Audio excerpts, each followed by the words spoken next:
Welcome to the paranormal and metaphysical world of Twilight tonight. Host DD Moonflyer grew up with very open-minded parents who had many experiences with UFOs and the paranormal. Because of her mom's insistence on exposing her to spiritual classes, meditation, and teachings of Edgar Cayce, DD had a fascination and deep interest in the paranormal. Her own paranormal experiences have led her to seek out and interview other fascinating, knowledgeable people for better understanding of this phenomenon. Now, your host of Twilight Tonight, DD Moonflyer.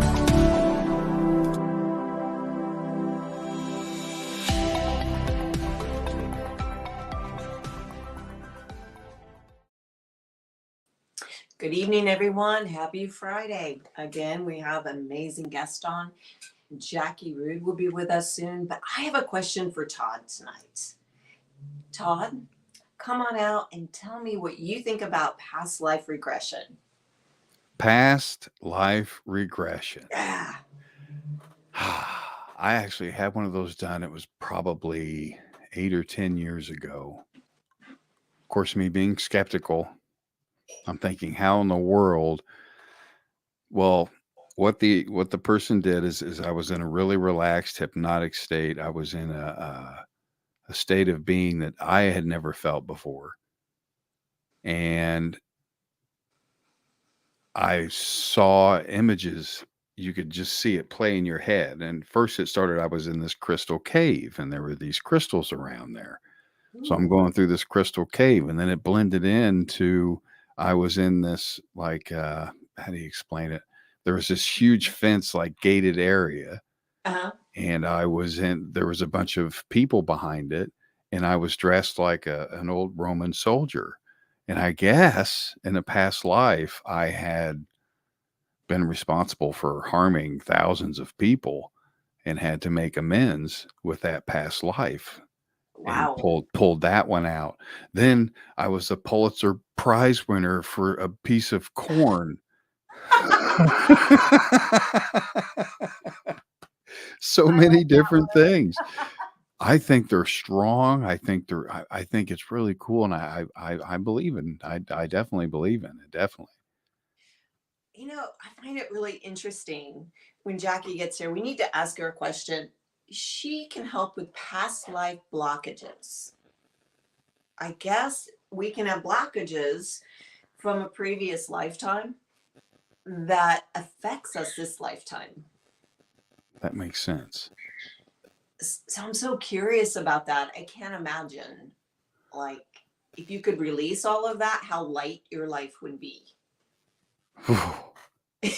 Wouldn't it be great? That would be great to be able to go in and repair and address and bring forth, and that would be great. The stress alone that would relieve. Oh, that'd be amazing.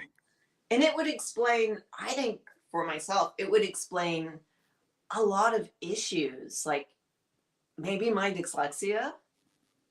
I wonder how that happens. If it was a past life and it's a blockage, that'd be awesome. Yeah. To like be able to write a whole letter. Oh, that's going to be fun. I can't wait. I can't wait. Jackie's made it backstage. It looks like she's nice and settled, ready to roll. So, wow, thanks. That was fun. I'm looking forward to this because I totally believe in the past life, especially the regression part of it. My goodness, that is something else. That's amazing. I know. It's so cool. All right. Bye. Bye, Todd. Hi, honey. How are you? Besides exhausted. Look, I'm just going to say I was running. I was running through the house. I'm like flinging open the laptop and I'm laughing because I'm like, I joke with people all the time and I tell them, if you see me running, you better run too. And I'm like, I'm not a runner. But anyways, I was running, but I am good. I'm good. How are you doing, honey? I'm great. Jackie, I'm fascinated by the work you do, especially with past life blockages. That Yes. just, when you talked to me about that the other night, that really sparked my interest for many reasons. You look at people and they're trying so hard, and it seems like they have all these obstacles and they're digging and digging. Just And nonstop vicious cycles. Yep. and it's just hard.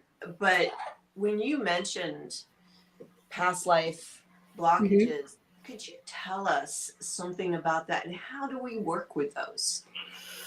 Oh, so that one is it's a deep rabbit hole in itself, but I will try to simplify it as much as I can. There are so many things, and so instead of outright just explaining it, I do want to kind of give a few examples for it that a lot of people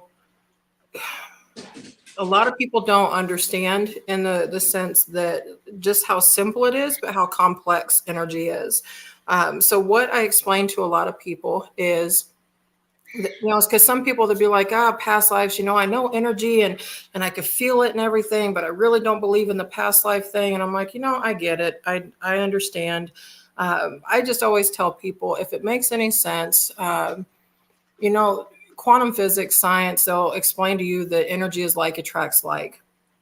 And the whole can't create something, can't get rid of something, blah, blah, blah. But my point, where I'm going with it, is that if you do believe in the sense of what they've proven with like attracts like, then it would explain to you that there has to be something before we came here, because you can't just come in, whether it's deformed or, some type of brain type thing or some kind of health issues. All of that is frequency, whereas a long time ago, they would have taught us, hey, everything's matter. Now they're teaching us, that matter is because of all of the energy that's formed, and then it's created this thing, us, or, even houses. It doesn't matter what the object is. But my point to it is that it really is important to understand that simplistic side before you go deep diving into anything, because the brain, we've been programmed for so long that we don't realize just how many belief systems that we have. So when you're going into something, you want to break those belief systems down as much as possible. That's why I teach so much about the brain, how it works, and how that works with the science side, the energy of it. So now going into the past lives, there's so many things, the same as this lifetime. If we have any health issues, we have any learning things, we have any traumas, childhood traumas, whatever it is, what they've proven is this testing that they've done is they've shown, say you're in an accident and you're in like a car accident, you're coming up and you stop really quick, you smack your head on the steering wheel. What happens is your energy is flowing, and then all of a sudden at that point of impact, it stops, and then it'll start going again. But the issue is, instead of it doing this number and it's just spinning the way it normally does, wherever that impact is, it'll kind of reshape to it, instead of it being that purple or perfect cycle. Now it's literally, you've got this little blocked area, this festering, that's just not working right. So the point of that, past lives, is if you've had that happen, your brain, and this is the deeper level to it that I really hope people could begin to understand, is that, and I know I'm busting out with a lot of information, I'm sorry, but your brain can't differentiate between reality and imagination. So it picks up on it because it's part of your energy flow. But the issue is that now, because it can't decipher and say, hey, that's not happening to me now, I didn't have that happen now, it's still going to create the flow of energy that it's picking up on from the lifetime before. And then it just recreates it over and over. And that's why it's so important to get it out of your, get worked on, get it out of your system type of thing. Whether that's the psychological and you're going in for therapy. A lot of people are looking at that as just a psychological thing. And I'm like, you guys, that's not it. Like, you're firing off so much energy up there. So whenever you heal something, that's energy that's not firing off anymore. So now your brain can't go off of it, and it's not creating that energy. And it's not connecting it to any past life energy that's similar to it. So we're back to the like attracts like. Does it make sense? Yes. Okay. So anyways, that's why it really is. It's so important to understand how the brain's looking at all those little things. Because if you don't, it's going to block it out. Say you used to come in for a session with me. If you didn't have that basic understanding to it, you may have something that would work because of what you're conscious to in the moment. But if you don't have that basic level of knowledge with it, and you're not telling yourself, hey, this is what I'm wanting to do, this is what I understand, it's going to fight it, and it's going to fight it, and it's going to fight it, and it's going to keep creating it. So that's where I wanted to give this of information really quick. So then that way, if people go in for it, then they'll know to keep that stuff in mind, and literally tell themselves, hey, if I'm going in for this and I'm not familiar with it, I'm not used to it, then I want to be aware of it as I'm going in for this session. And I promise you, you do that, you're going to have so much more of an in-depth session compared to just going in, sitting down and going through it. Does it make sense? Yes. Yeah. Now I'm going to shush. I like it. There's so much information. Oh, goodness. So much. Well, I find it really interesting. I know with my own past life visions and seeing them, the reason why I did things, and I know this has always haunted me. I had a dream, and I think I told you about this at one point. Before my dance career took off in the early 90s, I had a dream, and before I met my teacher, that involved my brother in the whole Turkish exploration I did my whole life. Right. I had a dream I was a little girl in the probably early 40s. And I was on my grandpa's lap. I was dark. I was in France. And I think I was Rom. And my brother showed up in a German Nazi uniform and told my grandfather that he would try to save the children, but he couldn't save him. And in the dream, they put me in a truck and I was gassed. Now, at the time of my dance career, I was studying Egyptian and Lebanese dance, but I knew very little about Turkey. But all of a sudden, I had this obsession. I went to California, and I saw this woman come out on stage, and she was dressed completely, playing the spoons and dancing. And the music, oh my gosh, the music took me to that lifetime instantly. Right. And it was like that very moment that took me to traveling in Turkey, living in Turkey, performing in Turkey. But when I was done, Jackie, after, I'd say 20 years, I went to Turkey. I lived there. I did all this stuff. I woke up one morning. I was done. Nothing. I wanted nothing to do with it. Right. I still love the music and I dance in my living room. But it was like something, once I went to Turkey, it was healed. Right. Yep. I was done. Yep. That's on that deeper rabbit hole and soul contracts and cycles and everything that there's something that you didn't complete back there that you needed to integrate up here. And as soon as you integrated it, I no longer need it. And I'm just going to say kudos to you for acknowledging I don't need it anymore, because most people mess up and they stay in this cycle and they just keep things in their life because it's part of the program. So I don't know if it's because of how intuitive you are. I'm guessing that's a big part of it. But either way, I really hope you give yourself some props on that, because most people, they would keep things going in their life when they didn't need to, which is very vicious in itself, because now they're creating more contracts that they didn't need. So it's like, no. So good for you. It was frightening when I was done. And there was like a mourning process. Right. It was like I woke up one day, I was like, oh, darn, that was a hard lifestyle. That was difficult. Right. It was hard. Right. Yeah. And it was interesting because after that cycle, I formed a better relationship with my brother. Because I was done with whatever I was done with, apparently. Right. It took many years, though. So when people come to you and they have these cycles over and over, do they have to go to the extreme that I did, where you actually almost lived that past life? Actually, I always tell people it can be as easy as you allow it to be, or it could be as hard as you make it to be. And with that, it's because, or where I'm coming from with it, is how the brain works and how energy works when you combine them.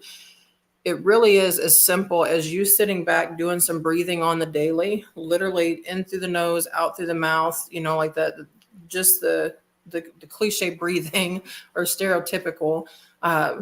You're centering yourself and you're saying, hey, what's going on today? What do I need to be learning today? What's in my energy today? What can I release today? What can I bring in today? If you're asking simple questions, your brain then goes out and looks for it and it starts literally working on it. Whereas if you go about it in the normal cycle, you can literally adapt a new life. And it's crazy. It's a beautiful thing in its own way because of how strong the brain is. But at the same time, it's not that it's a scary thing, because I absolutely adore the brain, but you have to really respect how strongly it can jump into a cycle once it gets a sniff of some energy, if you will. So that's where I tell people, ask your questions every day. And then when something comes up contract wise, or something's coming in cycle wise, your brain, you've already got it in the program of looking for it and what to do with it, that it will automatically start breaking it down. It'll give you the information. You don't have to fight it anymore or fight it to get that information. Whereas if you don't ask those questions, you stay on your autopilot and then it just starts adapting to it. Does it make sense? Yes. So that's where it could be super, super, super simple, or it could be very hard. So if you're staying in your autopilot, it's going to be really hard more times than not. Wow. That's like, that has really like stirred a lot in my head to think how much money I could have saved. How much money I could have saved and not traveled all over the place. Right. Well, you know, and honestly though, that's where I tell people, like, where I was talking about earlier that you can create new contracts, like that's the only time that I say that it's a negative. And it's not even that it's negative if you can go through the experience and then you make sure to look back on it and you say, hey, what was it that I took on contract wise that I didn't need to take on? What can I release from that? I no longer want to carry that baggage, you know, anything along those lines. Then that way you're getting yourself aware of it. So then that way you can release it. And now you just have the experience that you had in that human level, and you're not taking on any extra energy that you didn't need to. So that way you're not taking it to the next lifetime. You're not having that connected to you. It really is a very simple process. And I tell people, even if you don't know what to do with energy, I promise you, your body knows what to do. Your soul knows what to do. The whole point of having a vessel here really is getting your brain on board to listening to the soul. So if you can go in and do that breathing, like that really is, that's exactly why I have people do the work that I have them do, is because I'm getting their brain to start listening to the soul, which is now getting it integrated. So if you can get to that point, now you're able to get rid of, not get rid of, but you're going to transmute that energy and it's no longer going to stick. So you won't have these shackles everywhere, hooks, you know, bindings that we create, because you're releasing them. Because everything about this life is conscious awareness. It truly it is. And it's not like conscious on a soul level. It's literally, it's your subconscious, your conscious brain. You have to become consciously aware. And once you get that going, it really is, it's a game changer for people. Now you also talk about soul retrieval. Mm-hmm. I had a soul retrieval and that was an amazing experience. Mm-hmm. And it was weird because I didn't feel the effects for like months. Right. And then it hit me really hard. Like, okay, are you paying attention to us now? Right. Will you explain to people what a soul retrieval does for them? Yeah, but so actually on yours, real quick, that's a really good one, because that's what happens with a lot of people. And again, that's because of that autopilot. We're so used to seeing the things that's happening in our life that whether they're really happening or not, we're still going to have the experience and emotion. And it's very hard to break out of that cycle sometimes. So for mine, it took me about a year after I had mine that I'm not trying to be personal. I'm literally in the shower and I'm like, what is the point of these stones? And I had this soul retrieval. I'm spending hundreds of dollars and I'm doing all this stuff. And I'm like, nothing's even happened. And then I'm like, wait a minute. And it's just like, no joke. It was like boom, boom, boom, boom, boom, boom, boom. And I'm like, I'm looking back and I'm like, holy crap, my life is so different. But it was in such a gentle way that it was happening that I didn't even acknowledge, like I didn't see that it was happening, but the toxic relationships was going and the boyfriends, all this stuff that I'm like, when did that even happen? So that actually happens to people a lot. It's more rare that people have that experience, that they wake up and they're like, oh my God, I feel connected. And it's there. That has happened a few times. Like the eyes are super bright. And so it really is an individual thing. But the soul retrievals themselves, the easiest way to explain soul loss is whenever you have a really deep hurt, whether that's a deep breakup, someone that you really care about is passed, something is just, you're feeling it in your chest, like it hurts. 99.9% of the time when that's happening, you're literally losing pieces. And this is where I tell people, like, there's so much more to life in this soul journey than what people realize. It's like people have like this image of a soul and they're just like this complete thing and they're this end all be all type of thing, and I'm like, you guys, it doesn't work like that. So with souls, what happens is, in a simple form, if we're going through something, if we have a really bad heartbreak breakup, my mom had god awful motorcycle accident, something like that you're going to have like really bad pain. Soul's like, nope, I'm out of here. Don't want to feel it. That's not part of it.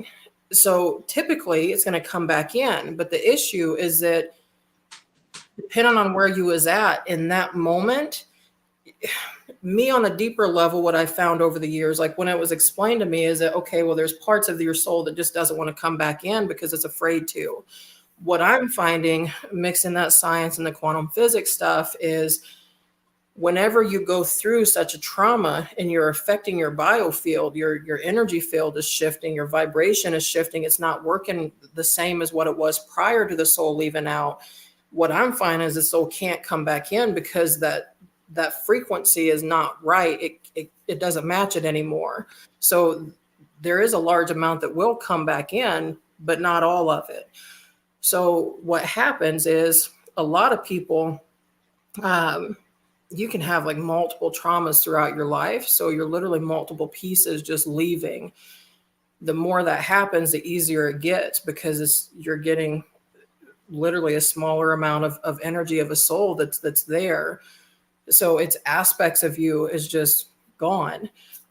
Whereas a lot of people, from my experience, they had such a hard hit childhood wise, whether that was physical things happening to them, mental things, whatever. If you have something that's deep enough trauma, I've met so many people that they've lost, like their whole soul is just gone from childhood. And that's where a lot of the narcissists will come in, the gaslighting, the different things, the different parts of the personality that we see. And you've got people that are truly wanting to heal or wanting to stop doing what they're doing, and they just can't. And that's why, is because the part of them that allowed them that light, that higher frequency, that love, the empathy, the understanding is gone. So now your brain can't go off of it anymore. It's not feeling it. So it can't project it. It can't react off of it anymore. So that's where, again, I try bringing in the science, quantum physics, not just the spiritual, because a lot of people, I tell them, like, look, I've been in this stuff for a long time. I've seen some crazy, crazy things, but I'm still human. So in turn, I get where there would be the naysayers and the disbelief. Like, I get it. But that's why I really do try and incorporate in so much of the hands-on, the physical that they've proven. But that's what led me to finding that it's not just the fact that it's a shard leaving. It's very much the frequency shifted in there and it can't come back in. So you got to shift that frequency up to allow the space for it to even be able to come back in. Now, old school, like a lot of my past lives, I was, shaman, witch and everything. And back here, they'd very much teach you have to create the space that's allowing it to come back in, pretty much coaxing it back in that, hey, you're safe, you can come back. But now with what it is that I know, I'm like, well, it's not that you're coaxing it. You're shifting that frequency that's allowing it to come back in. So it's just more common, new age layman's terms, I guess. But anyways, with all that jabbering, does that make sense? Yes. Yeah. It actually, when I had it done, made me feel closer to my spirit animals. Mm-hmm. I don't know. I love animals, as everyone knows. I love them. I own 5 of them. But I know it's bad. It's bad. But it's all right. It's you.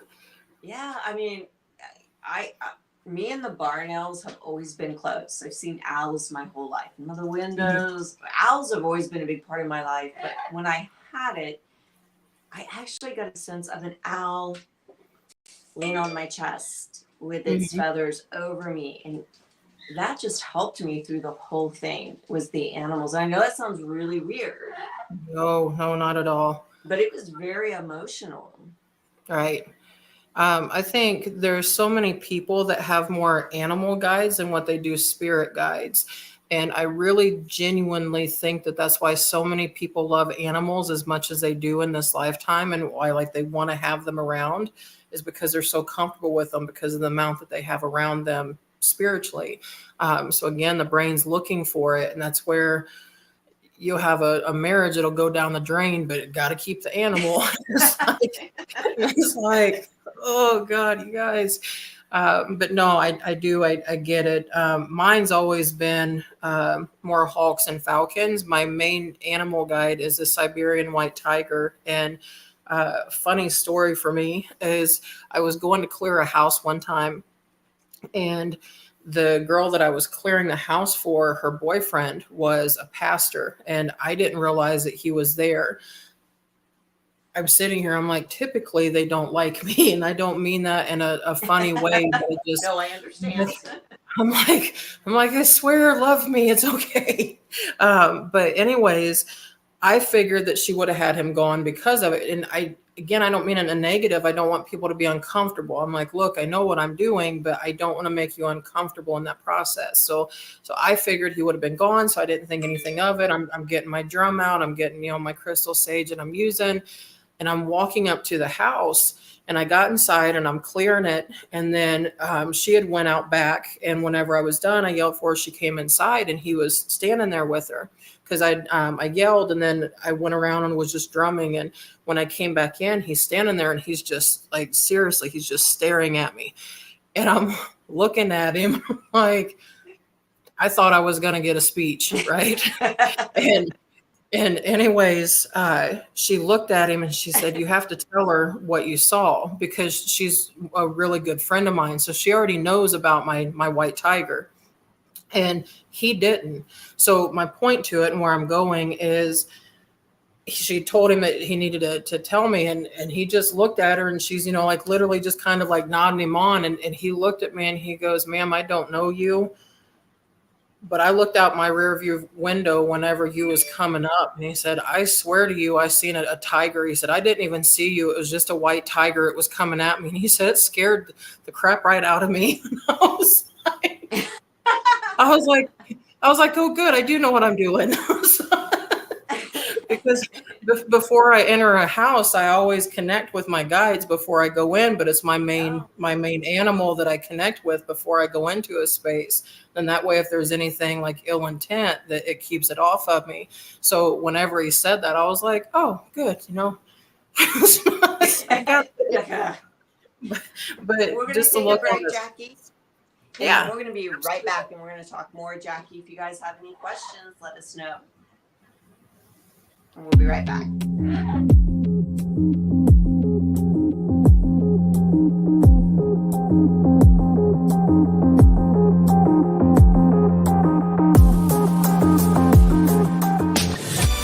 Want to see your video here? Sponsor WLTK-DB Talk Radio and watch us make that happen. With your paid sponsorship of $80, you receive a professional produced audio, video, and banner placement on our station. Not only does your sponsorship air during our live shows, but also replayed on our podcast and heard by hundreds of like-minded people. Visit WLTK-DB.com to get started and find out just how hard we work to get you noticed.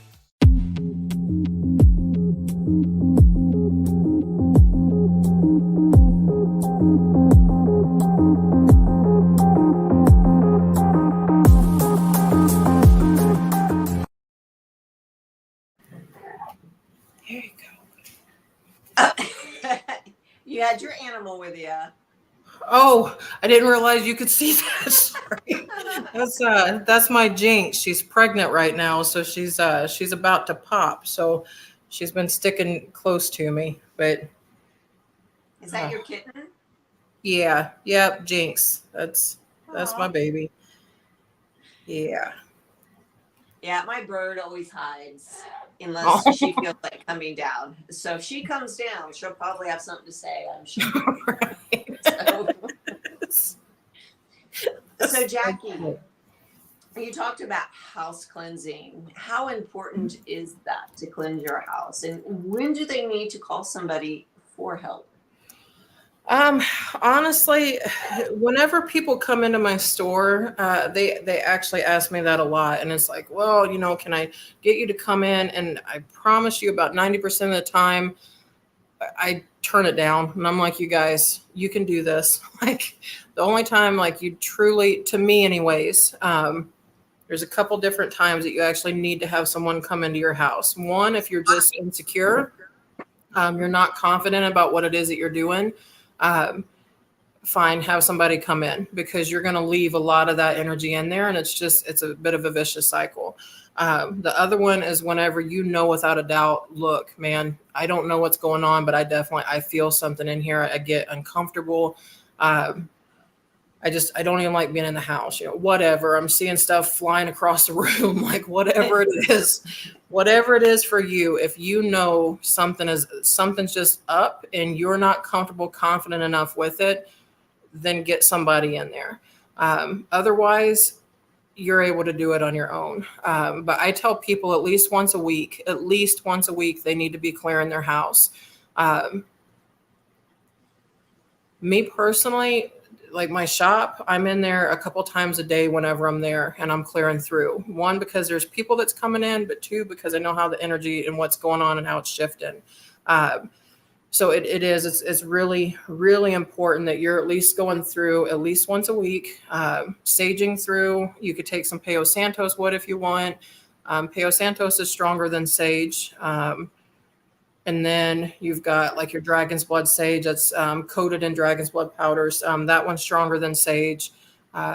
So I'm pointing those out because if you know that it's just heavy in there, but it's okay, we had an argument or things have just been stressful, then I would recommend either the Palo Santos or the dragon's blood because it's a little bit stronger. But again, you can handle that yourself. To me, I frustrate a lot of people because half the stuff that I do, I want other people doing it. I don't want them to keep coming to me. I really want them to, and I don't mean it in a mean way. I love people. But I want people knowing what to do. I want them to learn it, to be empowered, to not be disempowered. And there's so many things that people do that disempower that they don't even realize that they're doing. So whenever I work on people, I'm teaching them, I'm telling them what I want them to start doing and why. Then that way they're learning it and they can do it. So then that way they're not making so many appointments or, having to call me whenever they're hearing sounds in the houses. But like I said, it's most of the stuff, even the ones when people call me, there's been some deep level energies going on and they'll call me and I'm like, there's nothing in here. No, really, it's heavy over there. Like I just get so angry whenever I'm like, yeah, it's because you need to do some breathing. You're having too many blow up time periods. Like you got to get your emotions under control. And these are people I've never met before. So it's not, like me just joking with them. Like I'm very much calling them out. I'm like, I'm telling you, there's nothing in this house. You just got to work on your emotions or the person that you have over, your friends, whatever, the energy that they're bringing in. It's just creating a dense energy. So they're not actually picking up on spirits, but it's so strong to them that it makes them uncomfortable. So they'll feel like something's in there and it makes them like really uneasy. And so anyways, there's just so many different things to a house clearing that I think if people understood it, then they would be more comfortable with it and know what to do. But at the same time, even though I say that lightly, I don't mean it lightly. Like, you really do need to know what you're doing if there's some serious stuff going on. Definitely call somebody if it seems too serious. I'm not downplaying any of it. It's just, if it's light stuff, though, people can easily go through saging. What I tell people is get around like the doors, the windows, the outlets. If you are somebody that believes in spirits and energy like that, then you have to seal it off ultimately. I use what I call as energy caulk, and I'll literally go through like the lines of like where the ceilings meet the walls and the floors and the door openings, anything that can come in from outside. So even, what is it, like sump pumps, just different things that you can have outside, they can absolutely get in through that. So if you don't seal that stuff off, say you have an attic, I've had people before, like really high level healers go in and clear a house, and then someone's getting a hold of them and they're like, look, man, I paid all this money and they're still coming in. And I'm like, oh, they're not sealing up there. There's an attic opening up there, and I bet that they didn't see it. And anyways, you clear and seal off a space like that, they can't come in. So like, there's just so many little things. So that's what I'm saying. I don't mean it to downplay it. I don't mean that at all, but there really is. If it's something light, you can absolutely take care of it yourself. Right. This is random. I don't mean to be rude by looking off, but I swear my cat's supposed to be having her kittens anytime. So I'm looking, I'm like, please don't have kittens while I'm on this podcast. So that I'm would like, be something that happened to you, Jackie. Right. Like, oh, I'm in this Airbnb right now because of everything going on, and the furniture's light, and I'm like, okay, where do we need to move this energy to? So anyways, I'm not trying to be rude. I'm sorry. That's okay. If she starts having kittens, you're allowed to run and get her. Right. And no, I don't want one. Well, you said you like animals. Yeah, I love animals. I love kittens. Jackie, out of curiosity, now I cleanse my house as much as possible, but I have birds, as you saw her. That's my Amazon, and they can't handle smoke. I use rose water, and in the bedrooms I use sage, and in the basement I use a spray. And then I do smudge around my house, and I winter and spring, and then I seal it also with sea salts. Is there any other suggestions you could give me? Or do you think that's okay? No, it is. It's absolutely, it's very good for anyone that is, and I need to make sure to really reiterate this. Anyone that is watching this, if you are someone that has been in this for a very long time, you know what you're doing energetically, then what I'm about to say is for you. If you're not, and you're just getting into it, then you have to stick to some of the more basic stuff. Again, because the brain is not on board for it. And if your brain is not on board, you're not going to tackle things the way that you think that you are. It's just, that's how it works. So what I would say is, so for the shop, the sage is more for the customers because that makes them more comfortable smelling that. The true energy work that I'm doing has nothing to do with that sage. The energy work that I'm doing is I'm standing in the middle of that space and I'm literally pushing energy everywhere. So I'm literally seeing what it is that I'm wanting for certain walls, whether that's grids or just an overall energy. And I'm pushing that energy through. So to anyone, even if you meditate a lot, you do journeys a lot, someone that's used to working with energy, you really are capable of doing that. You're just holding space, and you're literally, whether you're wanting to see a bubble, square, it doesn't matter, a box around you. If you can see that energy coming out of you and you can start pushing it, you can absolutely connect that to your walls. that's going to be more stronger than any of the physical things that we can put around it. That's pure energy. Whereas the other stuff we're utilizing, the sage and the Palo Santos and the salts and everything, the physical form, they've been altered so much. The frequency isn't as strong as what we think that it is. So it's a good tool to utilize. It's absolutely amazing. So again, I'm not downplaying that. But whenever you have people jump on and they hear, oh, well, just sage, I promise that's not it. And that's why they always tell you intention is everything. So whenever you're saging, for anyone listening, whenever you're saging, like you literally want to look at exactly where you're wanting to connect to and clear. So for me, I'm literally seeing each of the corners and I'm drawing that energy caulk again. I'm drawing the lines of each of the walls, and then the walls themselves, I'm seeing them covered in a solid color.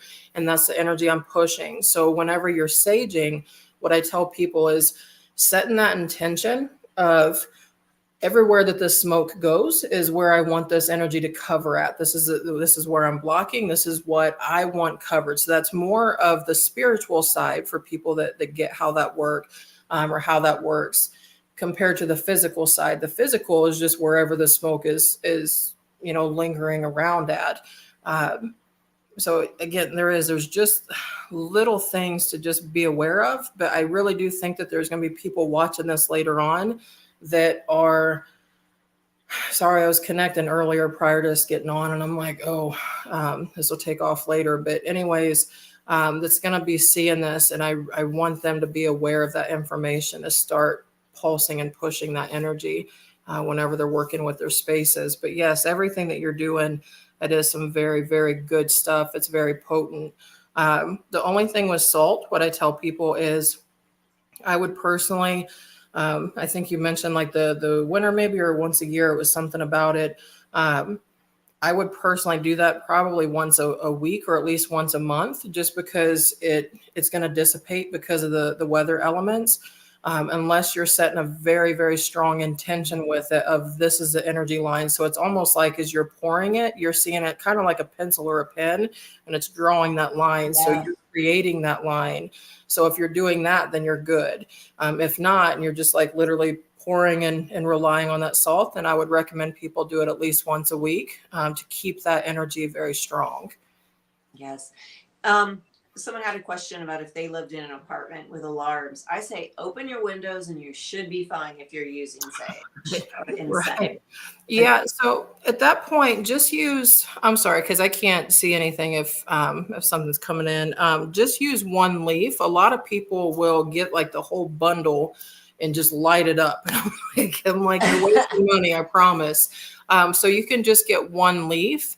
Just light it lightly. As long as there's a tendril of smoke coming out, I promise you it's plenty. So most people think that, more is better type of thing, and that's not the case. So if you're in an apartment or you're worried about alarms, even hotel rooms, anything like that, me personally, in those situations like hotel rooms, I would do sprays and stuff just because I don't know if the people around me are okay with smoke. Like I'm allergic to cigarette smoke and different things. So I really try being conscious of it. But if you're doing that one tendril, like that one leaf, it's not going to be heavy enough to where it's going to permeate through the walls. It's not going to set any alarms off.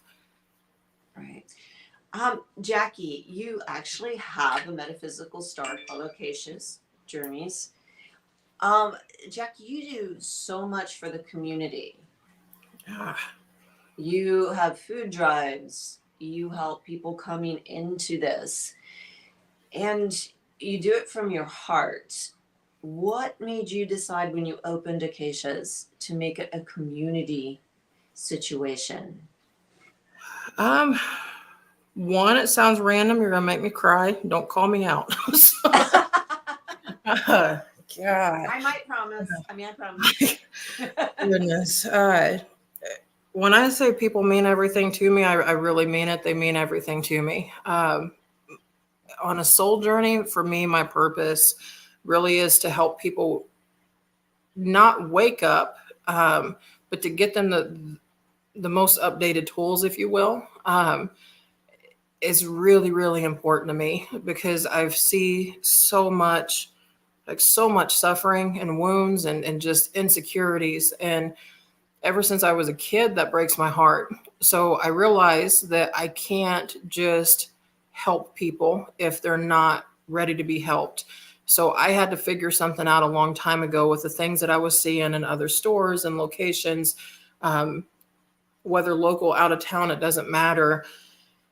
So many places it's just business, and that bothers me whenever it comes to a metaphysical store, because to me, if you have a metaphysical store, then you should understand that the whole meta and beyond the physical, there's more going on to life than what, meets the eye, if you will. And so when I see places and they're not heart centered and they're not just trying to help people and it's just about the dollar amount, that's bothered me. And so coming into Acacias, and whenever I opened it, that was why, like truly that was why I opened it, was because I needed a space for people that they could be safe and they can get the information that they needed. They can get the tools that they could utilize that's going to help them to break all of those blockages away that they've had. And that was super important to me. So whether it's the food drives or anything, actual spiritual event, I go into it the same way as, what do people need from me and what do I need to know about them that I can help them the most? Or is there something that I need from them?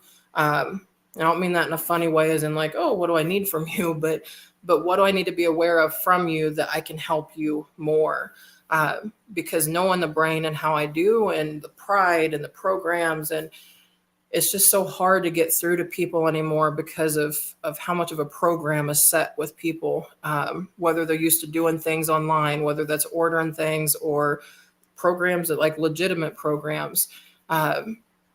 So I had to figure out a way that I could still access them and be there for them, but at their own pace, if you will, and still Right. keep things moving. So all of that I just jabbered about really is what led me to Acacias and it opening, and just to me on the everyday, why my doors are open. I like walking into your store because you have so many different types of talents that is reading. I love Stephanie. She's a sweet girl. I just love Oh, her. she is. She's adorable. And then you're stuck with my brother. Oh, I'm not stuck with him. And I know you're playing, but he's a great guy. He's such a gentle giant, if you will. Yes. It's so funny. We were talking and me and Jackie were talking last night, and he is so much taller than I am. Mm-hmm. It's like we're complete opposites and everything. But he is a funny guy. And then you have another guy that reads there, and he's really sweet. I just don't know his name. Oh, Frank. Yeah. Frank. They're Yeah, all he's like amazing. so sweet and so kind. So when you walk in, you have other vendors and you have these really kind people that are willing to help you. But the energy there is very nice. Thank you. I love going in there when I have time. It's amazing. I appreciate that. What are some upcoming events you are going to have? Are you gonna start doing workshops yourself? I had a lot of things that I was planning on getting going here actually about this week, and then life happened.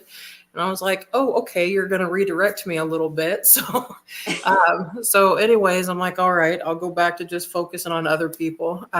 Me personally, workshops themselves, yes, there's stuff that I'm really wanting to work on, whether it's, accountability type things or meditations. And again, that new age stuff that I incorporate. But for me, I'm working on trying to get some retreats together. Because there's a lot of things that I do on an energy level that I can help unblock people and move things a lot soul-wise. So it's what I refer to as expediting a lot of the things that's holding them back. So anyways, there's some retreats that I'm working on that's not just here local, but I actually want to get going throughout the country and even other countries. There's places I'm supposed to travel to help people. But I need to get the stuff going here. Because the retreats that I'm supposed to do, I don't want to really charge much of anything for it. Then that way anybody can come up that's needing that help.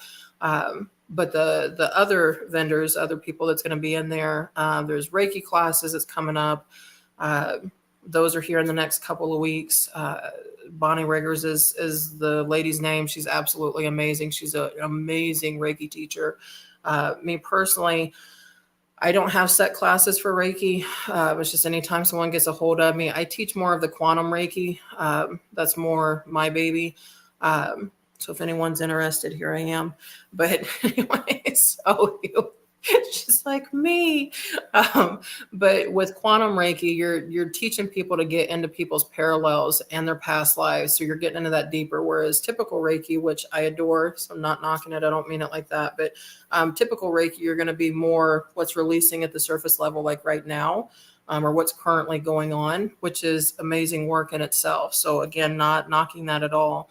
But there are some people that need that deeper work. So that's where the quantum Reiki comes in. But anyways, yeah, there's different yoga classes that's going to be coming up. We've been incorporating the Reiki and the yoga together for the different moon phases. So that one's been working really, really well for people. There's some shamanic circle that happens on every Friday night at 7:30. That one's a really good one. It's more of a community based instead of it being a, teaching, and it's, you've got this Friday we're doing this, and this Friday, no, Rocio, she's channeling, and it's okay. What are people needing today? What do I need to teach? So people can pop in at any point. They don't have to worry about, well, do I have to wait, a certain day or whatever. Anyways, there's always something going on. I'm working on getting a newsletter together. So I just tell people that keep an eye out whenever you're buying anything in there, because I'm going to have a sign-up sheet, and I can just send it to the emails. Most people don't really look in their mailbox anymore. So I do. Right. Well, the bills and everything, some of them, but I personally do. I still like snail mail, but anyway, so I'm gonna be getting that newsletter going, so that way we can get the classes out there to people, so they can do Zoom, or they could be in person for them. So that'll be good. Jackie, have you had a lot of people coming in because of the actual energy shift now? Mm-hmm. That new, yeah, the new time that's coming. Yeah, there is a lot of stuff happening. I swear to you, literally about 15, almost 20 minutes before I got on this, I was just talking to a girl about that. But on average, I've got at least 75 people a week that is getting a hold of me. And I'm talking to them about the different energy stuff that's happening. Just the bumpy emotional, roller coaster rides that they're going through right now. A lot of people are having issues sleeping. Some people, like, their food habits is changing, like their taste buds are changing, there's just a lot of stuff that's happening. But ultimately what I've been telling them, like, look, because a lot of people are just getting angry, agitated, like deep-seated emotional stuff coming out. And I'm like, look, I need you to trust me. I need you to close your eyes, and I need you to breathe. And I need you to tell yourself that's not happening right now. That's something, that's information that's coming in, but right now. And then I tell them, open their eyes, look around. So for me, I see the wall, I see the signs, I see the windows, and you're getting yourself to come back in here. And I promise you, if people started doing that, they'd pull themselves out of that trigger emotion that they have going on right now on the energy side. But yeah, it is. It's absolutely massive. On the flip side, because of all of that stuff moving out, there's going to be a lot of people that's going to be moving houses, new cars, new jobs, big opportunities coming in, like thinking outside of the box, financial stuff, like abundance will be flowing in for a lot of people. There's just a lot of things. It's like there's this massive dam that's just been removed, and there's going to be a lot of stuff that's going to be coming in a positive. But ultimately, over the next month or two, I think that we're going to be clearing out a lot more junk for that stuff to come in. But on a deeper level, different time, but there's a lot of timeline shifts that's happening right now. So there's just a lot of really big opportunities for people if they know what to do with it. Awesome. Jackie, I want to thank you. And everybody, if you live in Fort Wayne or anywhere near Fort Wayne, please check out her store, Acacias Journeys, and her classes. And visit Jackie. She's an amazing, loving, beautiful woman. I appreciate that. So 1930 Bluffton Road, Acacias Journeys. Yes.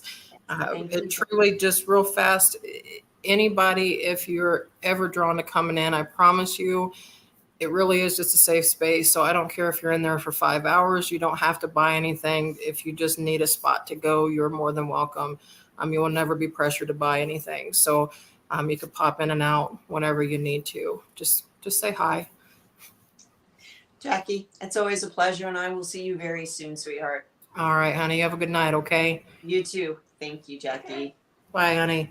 Bye. Bye, kitty. The truth is here and now on WLTK-DB Talk Radio at WLTK-DB.com.